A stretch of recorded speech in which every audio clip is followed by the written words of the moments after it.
So ಎಲ್ಲರೂ ನಮ್ಮವರೇ. So ನಾವೆಲ್ಲರೂ ಒಂದಾಗಿ ಬೆಂಗಳೂರನ್ನ ಹೇಗೆ ಬೆಳೆಸಬೇಕು, ಇಲ್ಲಿ ಜೀವನ ಮಟ್ಟವನ್ನ ಹೇಗೆ ಇದರಲ್ಲಿ ಸುಧಾರಣೆ ತರಬಹುದು, how to improve the quality of life is the big question before us. Many a times what happens is when we gather for such ideations or brainstorming, there is a tendency to get lost or get into the technicalities of it. But I'm just attempting to take a step back and see why are we doing what we are doing. I think the biggest question before Bangalore and this whole debate and discussion or discourse that has started about the Greater Bangalore Authority or PBMP restructuring and all that is because Bangalore is not able to manage its affair as it is today, right? Be it the traffic, I was guilty of reaching late today because I was also stuck in the traffic for 1.5 hours. And so maybe many of you. So much so that Bangalore, which is actually known as a technology hub, is today known as the traffic capital of the country or whatever. So the point that I'm trying to make is we are trying to solve for having a good quality of life for an average Bangalorean.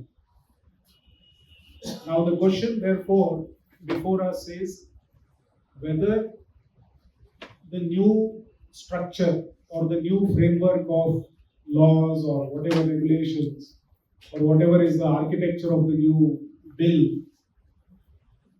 is it presenting a solution to those problems which we are facing. The rest of the things are all technicalities. We need to definitely look into them. But the big question is it going to solve for the housing problem? Is it going to solve for the affordability of housing, the traffic, the quality of life, the water, or air quality? Is it going to solve for all these things? If the answer is yes, then we should welcome whatever provisions are there in the current bill. If not, then we should definitely discuss, debate, and see what are those things that we need to bring into this framework of the new bill. So, in line with that, I have a few points. I don't have any presentation, but I have a few points based on my own, thinking about this whole architecture of BBMP restructuring. Plus, I also have the benefit of a recent study done by Janagra, which has compared the original KMC Act under which the BBMP used to be governed. Then we have the recent BBMP Act of 2020. Then we also have the Brand Bengaluru Committee's draft bill, which was presented, which was there in existence for almost 10 years, and the government has chosen to ignore the recommendations of the committee, which itself had constituted in its previous avatar and also now. Most of the provisions have been ignored. So how do these four things compare? I'll come to that. But the big question before us is, before I come to I think the big question before us is it providing an improvement of the current situation? So that is what we need to explore. If you take a look, I think Dr. Raghunandan actually walked us through the last 40-50 years of decentralization in Karnataka and the very good comparison of rural versus urban. But the fact is that ever since local self-government was introduced in India in the colonial times, around 1890s, our local governance structure, the urban local governance structure, has hardly seen any improvement or any change.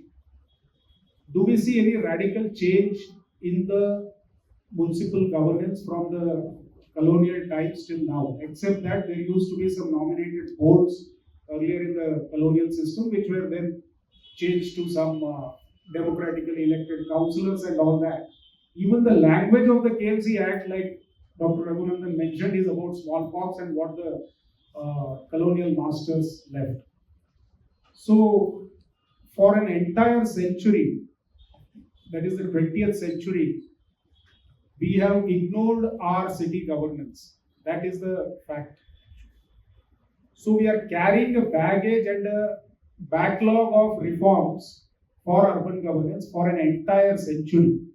And now here we are faced with the challenge of bringing a forward-looking and a future-ready governance for Bangalore along with that. So we have to clear a backlog and then also position ourselves for the future. Like Anjali was mentioning, like what are the goods and bads in the original thing, plus what the restructuring effort is presenting.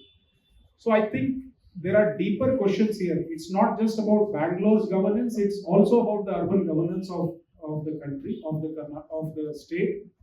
But yes, here we are discussing about the Bangalore's governance model. Bangalore, when we actually talk or discuss, I think we are all residents of Bangalore. But when people look at Bangalore, they look at Bangalore as providing, solutions to the entire world. We say we are tech solution, that solution, this solution. There are hundreds of companies providing solutions globally. But are we able to provide solution to our own problems?